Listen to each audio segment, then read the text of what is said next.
Hi, welcome to the video. My name is Dychronic, and today I wanted to talk about the best new weapons and exotics to grind for in the Witch Queen. Because if you didn't know, there are 50, and I mean 50 new exotic armors, exotic weapons, and regular weapons to go get in the new DLC. So obviously you're probably asking yourself, well, what do I go get? What's special? What should I keep in mind? What has the good rolls? I went over all of the different rolls, the different stats, compared them to previous seasons, figured out which stuff we're missing, and I have picked out my 20 favorite. Keeping in mind that there are still excellent weapons outside this list, these are just the ones that caught my eye. First up, let's talk about the exotic armors, and honestly, one from each of the three different classes are interesting. For the Titan one, we have the Lorelei Splendor Helm, and honestly, if you've seen my shorts from a few days ago, you'll know that I really like this exotic, which allows you to heal from your sunspots. It also allows you to create a sunspot when you're critically wounded. It essentially starts your recovery early, it allows you to survive through things you really shouldn't be, and you spawn a sunspot at your location from taking damage, which means you're not dependent on getting ability kills to spawn sunspots, to get more ability stuff, to get more damage,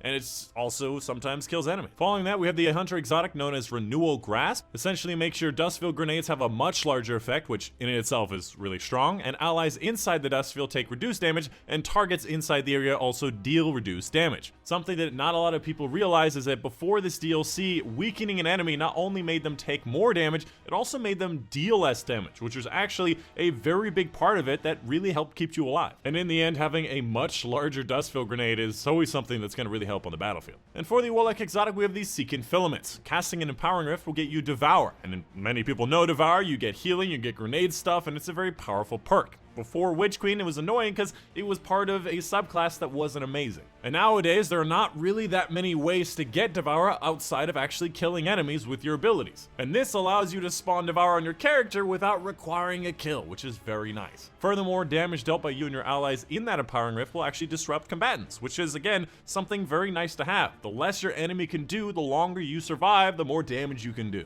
And as a last note, I heard that this exotic can only be used on the Void subclass. Following that, let's take a look at the exotic weapons, starting off with the 3 new exotic glaives. Each one of them for the specific class, Titan, Hunter, and Warlock, and each doing something specific. The Titan one allows you to create a protective shield whenever you use the alternate attack. The Hunter one does like a lightning effect that hits lots of enemies. And the Warlock creates a healing turret. Each one of them has a very unique use that can be very useful in a lot of endgame activities. Now obviously we have not received these yet, they're not actually available yet, but it's something that seems quite interesting, especially considering that the glaive has some popularity, but it feels like it could be a lot more. Only time will tell to see if these special alternate fires will make a big difference.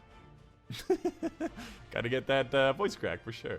After that, we have the Osteostriga, an exotic submachine gun that shoots out a stream of auto-tracking shots that then make enemies explode in poison and can actually stack more poison stacks, doing more damage the longer you fire at a single enemy. Now overall, a lot of people really like this exotic, and honestly, you can get it very quickly right after finishing the campaign. It's one of those exotics that I just don't have enough experience with, and furthermore, the catalyst should make it even better, but it definitely feels like something that will be a lot of fun, especially if you like submachine guns. After that, we have the Dead Messenger Energy Grenade Launcher, which is somewhat of a fan favorite these days, as it shoots waveframe, but instead it shoots out 3 waveframes from whenever you shoot the target. A lot of people also talk about this weapon being the Witherhoard's complement for the energy slot, and on top of that, it also has the fundamentals allowing you to change the damage type to whatever you want, making it ideal for match game and ideal for a solo play, and furthermore, the catalyst will give it turnabout, which allows you to get an overshield whenever you break a shield, which fundamentals allow you to switch to whatever damage type you want, allowing that much easier. Following that, we have the Parasite Heavy Grenade Launcher. Now this is an exotic, again, somewhat of a fan favorite, considering how much damage you can deal with a single shot. This weapon has only 5 worm shots and explode on impact, and the size and damage of these explosions scale with the number of enemies you defeat before firing the weapon, which means that you have to kill a lot of enemies, fire it, and then put it away for a while. Now here's the thing, this means that it's going to be a burst DPS but not overall DPS weapon, and on top of that, it's more likely to be a total ammo damage weapon, which in my opinion is usually more important. Moving on, let's go ahead and get into the legendary weapons. First up, we have the Nightfall unique known as Duty Bound, which obviously has an adept version. This is a kinetic 600 RPM auto rifle, similar to that of the Nonghunger but for the kinetic slot, and of course the other 2 600 kinetics that we got last season, like Scathlock. I don't know why it took me so long to remember the name. Now, here's the thing, I'll be honest with you. The stats on this weapon are actually worse than that of the Gnawing Hunger. However, there are certain perk combinations, and of course the fact that it's in the kinetic slot, that are quite interesting. On top of the new 5th column perk, things like Vanguard's Vindication or Stunning Recovery, that make it interesting and something that I might want to get. Not to mention, it's got a big old knife on the front. After that, we have the Fell Pterodactyl? That is, I didn't even realize what that name is. It's an unassuming thing that likes to pterodactyl. Oh no. Jokes aside, I personally really like lightweight frame bows. They shoot the fastest, and as long as you can get the accuracy stat high enough so that it doesn't go off track at long range, they can definitely be a really great option. Furthermore, I have noticed last season, not a lot of people had many bows. When we had Overload Bow in the artifact, and I believe we still have bows in this artifact, this allows you to have that option if you want it. And when it comes to the perks, it has great perks. Explosive Payload, the new Draw Time perk, Archer's Tempo, Rangefinder, it has the stats for all. Lots of great stuff, and it can be enhanced in the actual reshaping. After that, we have the Fortissimo, which is a kinetic slug shotgun. Now, one thing I have noticed is that not a lot of people like to play raids. And furthermore, one of the only kinetic slug options is the Heritage from the DSC Rage. And this allows you to get that precision slug stuff if you want to get them. And furthermore, it has a lot of amazing perks no matter what you're doing for PvP or PvE, and of course the 5th column stuff. Up next, we have the Silicon Aroma, which is going to be again another one of those special Vanguard Nightfall uniques that has an adept version. And not only that, it can get Snapshot plus Opening Shot, a combination on snipers, especially for a 72, that we don't see that often, that people really like in PvP. Furthermore, it also has PvE options in the form of Firing Line or Frenzy with Firmly Planted, or any other option, which is a 72 is usually best for it, and that's pretty freaking awesome. After that, we have the Forensic Nightmare, a kinetic slot submachine gun that's a 600 RPM precision frame, so it's going to be the kinetic slot version of Shayura's. So if you like Shayura's, you'll probably like this particular SMG, keeping in mind that Shayura's technically has better stats in almost every way. However, obviously this submachine gun is new, so it has the 5th column Psychobabble. It also has the enhanced perks you can do from the shaping, so maybe over time it'll actually catch up to that of the Shayura's. Either way, a lot of people are really liking it and feel it's very comfortable. After that, we have the Likely Suspect Energy Fusion Rifle, specifically a Void Energy. Now I know what you're probably thinking, if you already have no composure, why would you want Likely Suspect? And my thing to say here is gonna be Golden Tricorn, a perk that not a lot of people wanted to use because it was somewhat convoluted, making it so you have to get final blows of the weapon to get bonus damage, around 15%, and while the buff is active, grenade or melee final blows of the same type as your subclass will then end up getting you more damage, up to 50% more damage with that second stack. Void 3.0 allows Void Fusion Rifles with Golden Tricorn to be even more accessible, especially with something like Controverse Hold and using the Chaos Grenades. You have a lot more ability to get those grenade kills. Something that's not that hard to set up, and as we saw last season, increasing the damage of rapid fire fusion rifles can be pretty damn deadly. Not only that, we can get the enhanced version, which we haven't gotten yet in the reshaping, but we can get an enhanced Golden Tricorn, and I look forward to that. After that, another energy void fusion rifle known as the Snorri FR5. Essentially, it's the Erentil of New Time. And with that, we also have a lot of really great perks, things like Firmly Planted plus High Impact Reserves, or just having Frenzy, or the Successful Warm-Up, or Surplus. There's a lot of great perks on this that'll allow this thing to reach out to some pretty impressive ranges, and it's just, as far as fusion rifles go, very controllable.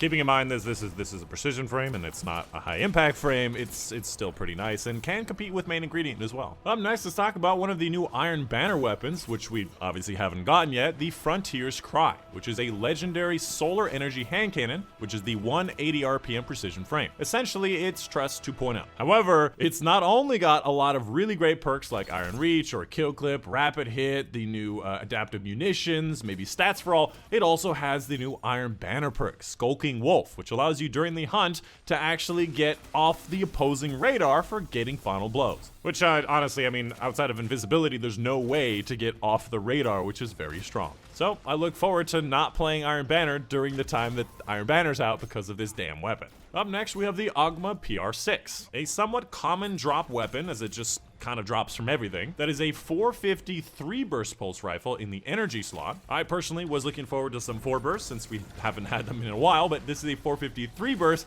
and honestly, the 450 3-bursts are a lot of fun to use. They fire quite quickly, they're somewhat around the auto rifle range, and this one has some pretty nice perks on it, including the new Omulon Fluid Dynamics, which is really nice, more stability, more reload speed, has turnabout on it, has the adaptive munitions, which I want to use, stats for all, has Wellspring, Adrenaline Junkie, a lot of interesting stuff, and again, it drops pretty much everywhere. Up next, we have the Aisha's Embrace, which is a legendary energy scout rifle of the rapid frame variety, and it's also a trials weapon, meaning there's an adept version. Furthermore, it has a couple of interesting perk combinations like stats for all, perpetual motion, it has turnabout on it, has multi-kill clip or vorpal, and it has a new Trials of Osiris based perk, which is called Alacrity, which gives you reload, stability, aim assistance, and range when you're the last member of the fire team. Overall, it seems like a very good stats version of a rapid fire frame scout rifle that we haven't really had too many of. After that, we have the Fugue 55, an adaptive void energy sniper rifle that I would actually like to see for PvE. Not something you hear from me very often, as I'm not a big fan of snipers, but this one has a very interesting perk combination. First of all, in third column, we have no distractions or auto loading, great perks, or even lead from gold, a lot of great PvE stuff.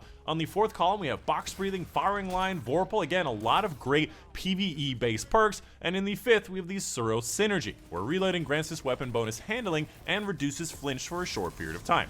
Handling helping with the zoom in and swap thing, and of course, the reduction to flinch goes really well with no distractions as an alternative or a double up on top of that, which allows you to DPS very efficiently at a single target. Again, I don't expect snipers to really make that much of a difference. I still prefer other specials, but it's an interesting PvE option. Up next, we have the Typhon GL5, a legendary stasis grenade launcher that is an adaptive frame that finally, and I mean finally, can replace the Interference 6. If you do not know, we have not had a single 120 RPM grenade launcher that's had a major damage perk like Full Cord or Swashbuckler since Season of the Worthy, so over a year and a half ago. And as you all know, the rapid fires are terrible in every way. DPS and full ammo damage are worse on a rapid fire, so we're always looking for the 120. And this one has Explosive Light, which allows your grenade launchers to do up to 70% more damage. Rockets are 25% more damage with this perk, which is a lot of friggin' damage. Unfortunately, it does not have auto-loading or field prep or any of those special things in third column. Third column is pretty lacking, but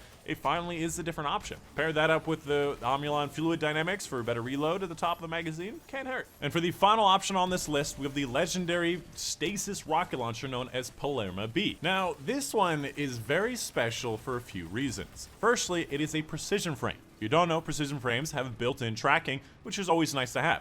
Secondly, from all of the testing I've ever done, for some reason, the precision frames fire a little bit faster than the other rockets, allowing their DPS to be a little bit higher than that of the other ones. Something like Royal Entry literally was higher than the other rockets for seemingly no reason, and this one is one of those precision frames. Secondly, it has something called Explosive Light. It also has lasting impressions, it also has chain reaction, and in the third column, it has auto-loading and Ambitious Assassin, or if you want an Impulse Amplifier. This is one of those very well-built rockets. If you can get the right combination, is probably going to be the best of the best. And finally, something that not a lot of people are talking about is going to be those Hake Breach armaments, which this weapon does increase damage to vehicles, turrets, barricades, and stasis crystals. Now here's the kicker.